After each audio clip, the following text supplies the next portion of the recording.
Welcome to Learning English, a daily 30-minute program from the Voice of America. I'm Ashley Thompson. And I'm Dan Novak. This program is designed for English learners, so we speak a little slower, and we use words and phrases especially written for people learning English. Today, you will hear reports from Dan Friedel and John Russell. Later, Dan Novak presents this week's Health and Lifestyle Report. We close the show with the Lesson of the Day from Jill Robbins and Andrew Smith. But first, Dan Friedel has this story on a new human rights report on Tibet.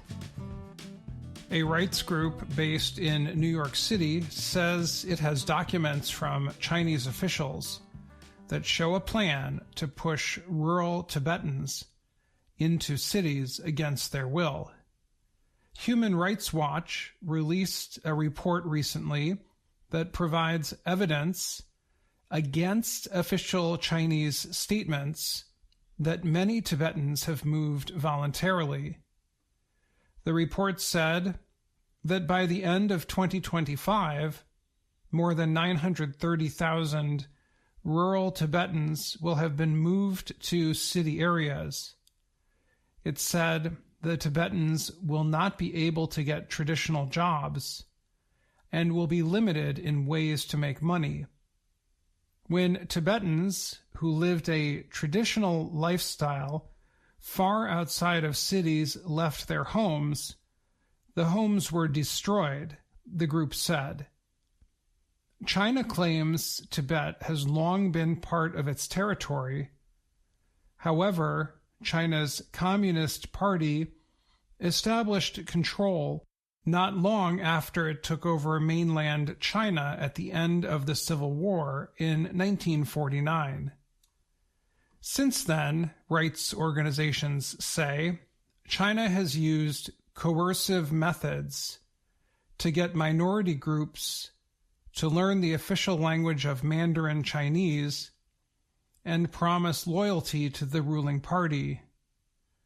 The minorities include Xinjiang Uyghur, Mongolian, Tibetan, and other ethnic groups. Human Rights Watch said the programs are presented to local groups as non-negotiable. Local leaders are required to get 100% agreement from affected villagers to relocate, the report said. The report said that when the rural Tibetans move to city areas such as Lhasa, they find a place mainly controlled by China's Han ethnic majority. They also find that Han Chinese control city politics and the economy. The report said more than 3 million of the 4.5 million rural Tibetans have been forced to build homes and give up their traditional nomadic lifestyle of agriculture and herding animals called yaks. Tibetans now live in parts of the Sichuan, Yunnan, and Qinghai provinces, which border the Tibetan Autonomous Region. The rights group noted that the Chinese relocation policy erodes or causes major damage to Tibetan culture and ways of life. The Tibetans are forced to relocate to areas where they have no choice but to make money as laborers in off-farm industries. China answers reports such as the one from Human Rights Watch by saying the accusations are intended to hurt China's image. Last year, a spokesperson for the government said living conditions in Tibet were at their historical best with a booming economy. The spokesperson said Tibetans had a full guarantee to practice their traditional religion and use their written and spoken languages. China says its urbanization push has moved many of its 1.4 billion people out of poverty and provided formerly isolated communities with transportation, electricity, healthcare, and education. Even with the push, however, China's economic growth has slowed in recent years, partly because of an aging population and high youth unemployment. Human Rights Watch suggests the United Nations carry out an independent investigation into what it calls human rights violations in Tibet and other areas. I'm Dan Friedel.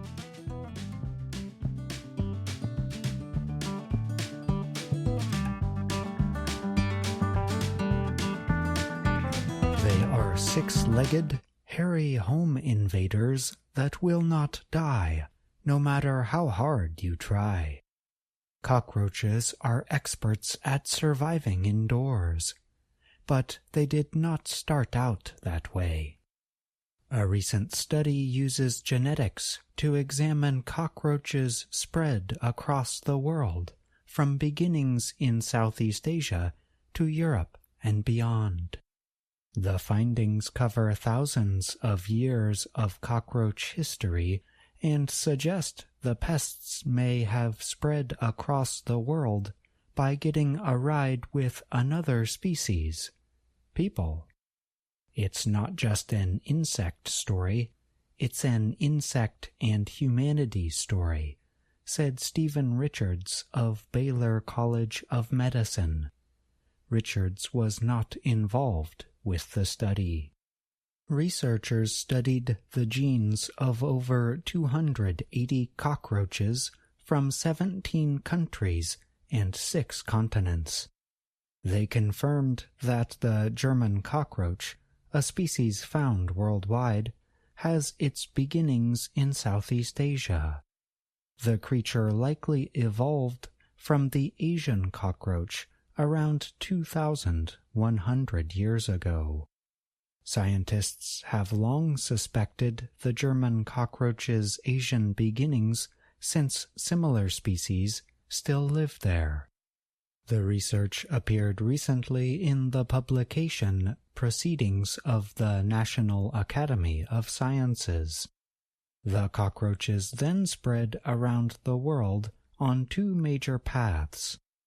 They traveled west to the Middle East about 1,200 years ago, perhaps living in soldiers' food storage containers, and they may have gotten on Dutch and British East India Company trade ships to get to Europe about 270 years ago, the scientists' findings suggest.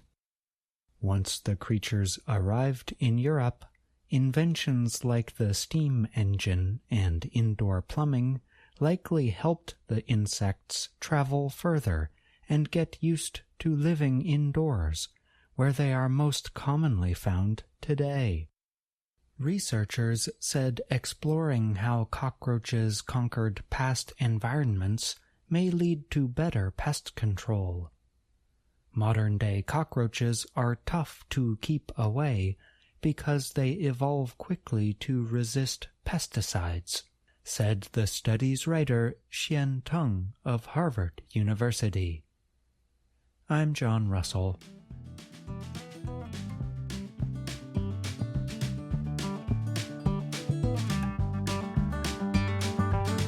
A top U.S. pediatricians group is making a major policy change about breastfeeding by women with HIV.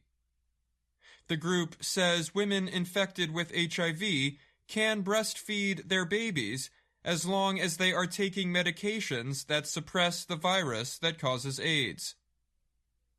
The new reports from the American Academy of Pediatrics, or AAP, changes guidance the group had in place since the start of the HIV epidemic in the 1980s.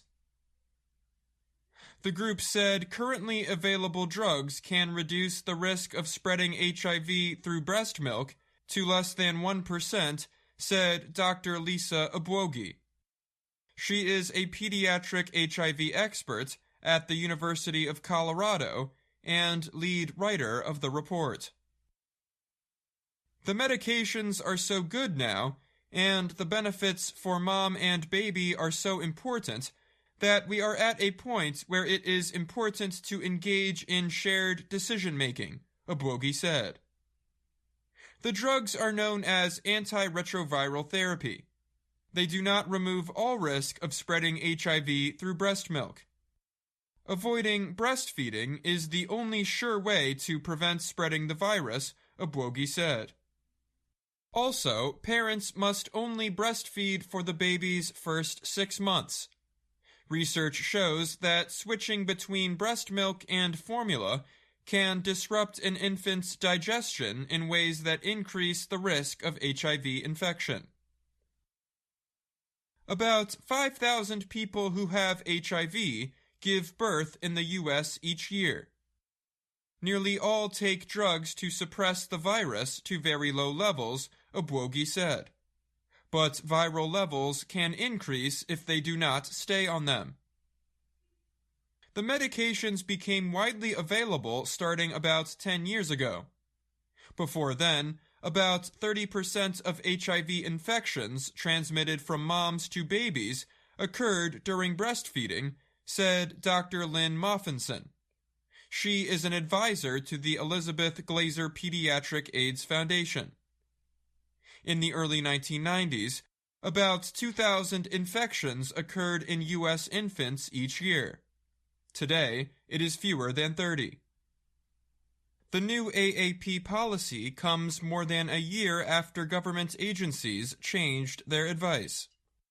The National Institutes of Health, NIH, and the Centers for Disease Control and Prevention, CDC, changed their recommendations against breastfeeding by people with HIV.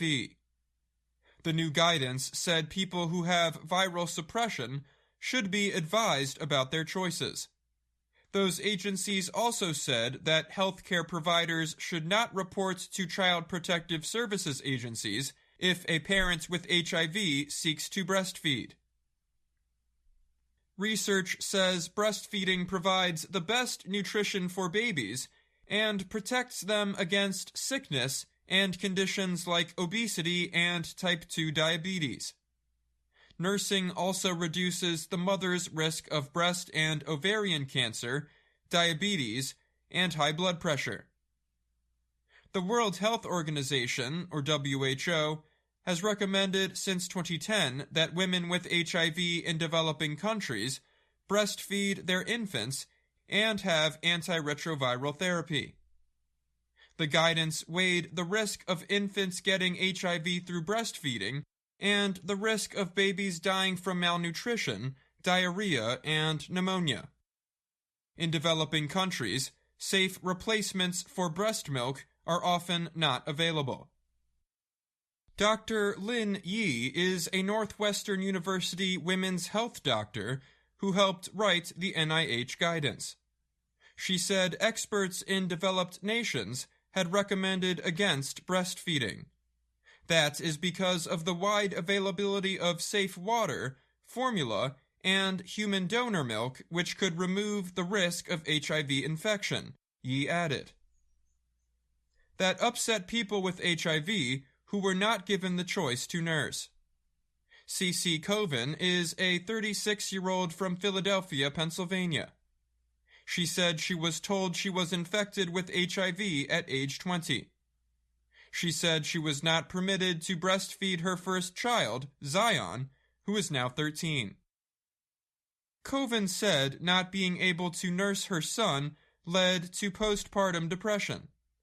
When she became pregnant with her daughter, Zuri, who is now 2 years old, healthcare workers helped her breastfeed successfully for 7 months. Coven took her medication, and her baby was given drugs to prevent infection.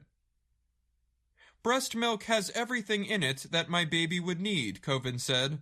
That's a beautiful thing. Obwogi said the AAP report provides important guidance for pediatricians, nurses, and breastfeeding specialists who work with children and families.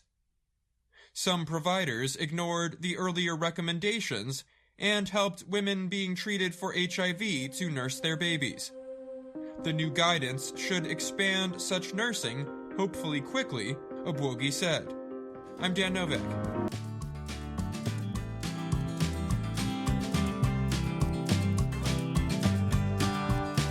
Dan Novak is here now to talk more about today's health report.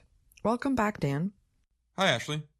Today's story was about new guidance from the American Academy of Pediatrics, which states that mothers with HIV can now safely breastfeed their babies. There have been many medical advances in recent years when it comes to HIV treatment, right? That's the main reason for this change in guidance about breastfeeding. HIV can never be cured. But with antiretroviral treatment, HIV can be controlled and be prevented from developing into AIDS.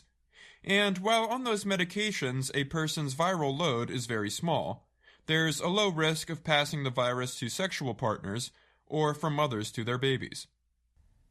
It seems that the benefits of breastfeeding outweigh the risks of passing HIV on to babies. Yeah, that's right. Before HIV medications were widely available, 30% of HIV infections transmitted from moms to babies occurred during breastfeeding.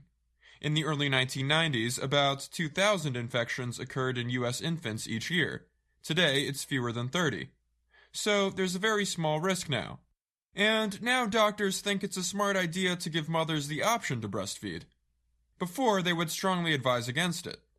And breastfeeding is known to be very beneficial to both mother and child, but it is very important to note that if a mother with HIV chooses to breastfeed, they must solely breastfeed for the baby's first 6 months. Changing between breast milk and formula can raise the risk of HIV transmission. All right. Thanks for that report, Dan, and thanks for coming on the show. You're welcome.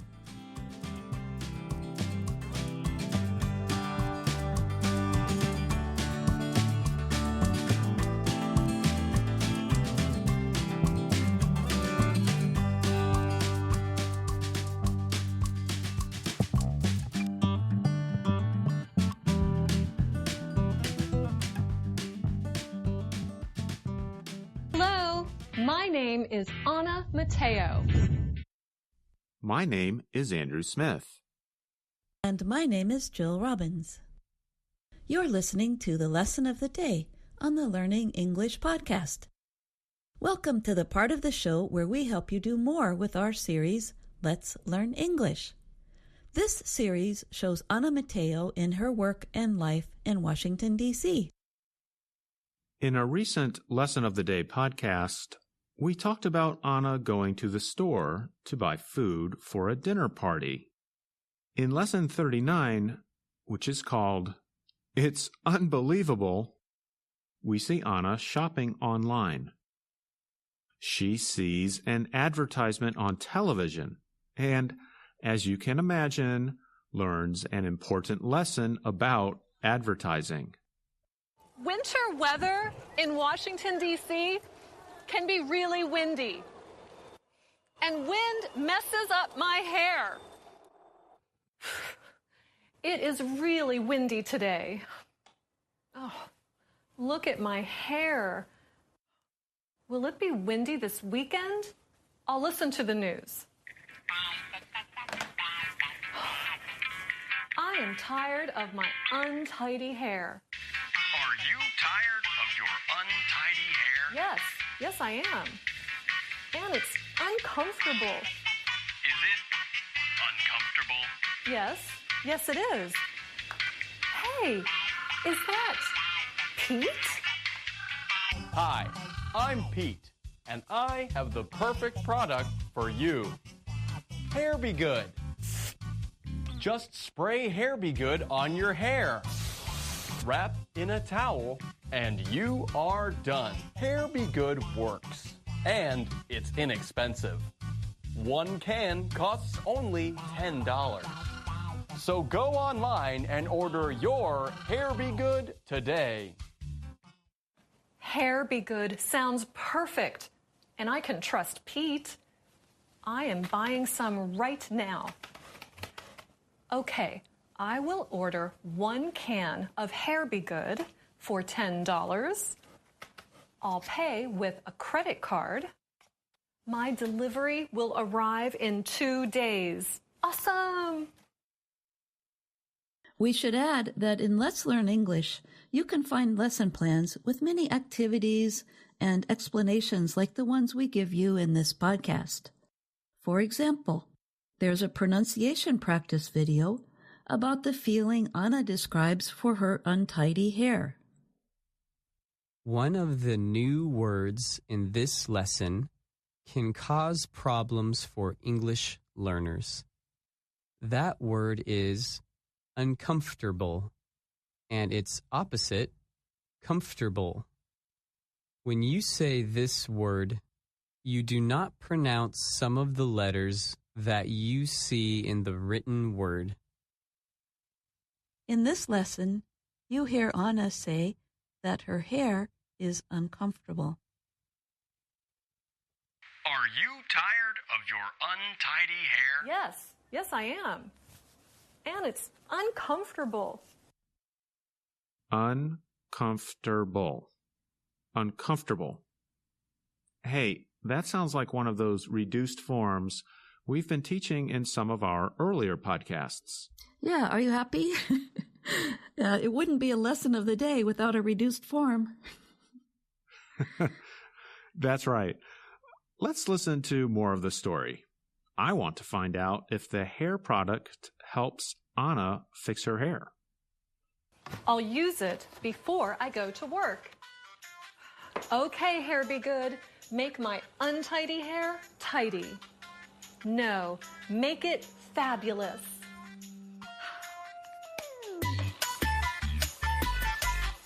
Hi, Anna. Hello, Amelia. Anna, you look different. Thanks. I used a new product called Hair Be Good. Well, it's not. It's not what? Good. Your hair does not look good. Oh, no! This is not good. Why don't you go home and take care of this? Good idea. Listeners, we need to describe for you now how Anna's hair looks in the video. It's standing up straight from her head in all different directions. You could say it's even more untidy than it was before. It looks very strange. Now you can guess that Anna will be very unhappy with Pete when she meets him on her way home from work. Let's listen. Hi, Anna. Hello, Pete. Is something wrong? This is wrong. What did you do to your hair? Hair Be Good did this to my hair. Oh, you bought it. Yes, I bought it. You said in your ad it was a perfect product. This is not perfect. This is imperfect. It's unbelievable. I believed your ad, Pete. It was dishonest. I hope this doesn't damage their friendship. And by the way, you probably figured out that untidy means not neat. In this lesson, you hear Anna use adjectives with negative prefixes. Prefixes are those little 2 or 3 letter pieces that come before a word and change its meaning. The prefixes in this lesson are the letters in, the letters un, the letters dis, and the letters im. Hey, we had an example of dis in our previous podcast when we talked about Anna and the guy from the country disagreeing. That's true, we did.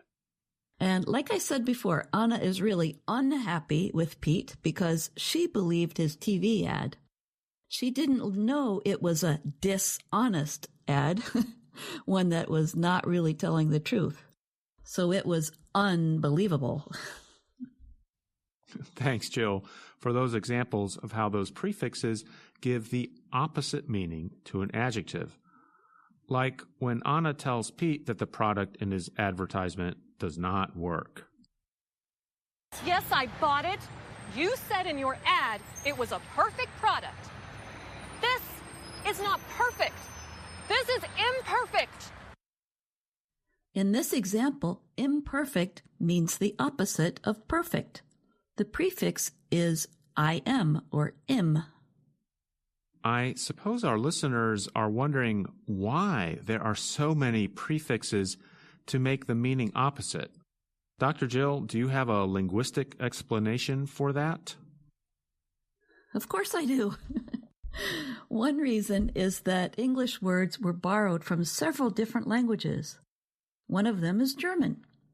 Words from German use a prefix un or un. And a lot of words come to us from Latin through other languages like French. Those words from Latin use the prefix in or in. Okay, but what about the other prefixes like I am as in imperfect? Perfect comes from Latin, doesn't it? Yes, but the prefix in or in changes to im or im before adjectives that begin with p, b, and m, as in impossible and imperfect. So there, it changes because of the sound of the next letter. That makes sense. There are some important words that take the im, like import, immunize, immortal, and important, too. There are two other prefix sound changes like that. The prefix in changes to il or ill before the letter L, as in illiterate or not able to read. That's right. If you are literate, you can read, and if you are illiterate, you cannot read.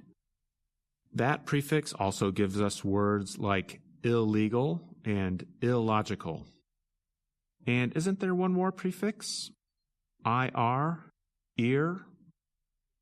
The letters in changes to ear before words that begin with R, as in irresponsible, which means careless. Right, so we get irregular and irrelevant. But let's get back to our story. Will Anna forgive Pete? Anna, you don't believe everything you see in ads, do you? No, Pete. Just the ones with my friends. Your hair will be okay. Just wash it a couple of times. Thanks. Thanks a lot, Pete. Here's your product. You should call it Hair Be Really, Really Bad. Until next time, Pete. Till next time. I guess it will take a little time for her to forgive him. But she's learned not to believe everything she sees on television. That gives me an idea, Andrew. Let's ask our listeners to write to us about some advertising they learned that was not 100% true. Write to us at learningenglish@voanews.com or in the comments on our YouTube video. And here's a useful vocabulary word for our listeners. An advertisement that is very untrue, we call that a scam. S-C-A-M. So perhaps you have encountered some scams, but hopefully not. And whether you find us on Facebook, YouTube, Instagram, or on our website, learningenglish.voanews.com, we hope you have enjoyed the lesson of the day on the Learning English podcast. And thanks for listening. I'm Dr. Jill. And I'm Andrew Smith. And that's our program for today. Join us again tomorrow to keep learning English through stories from around the world. I'm Ashley Thompson. And I'm Dan Novak.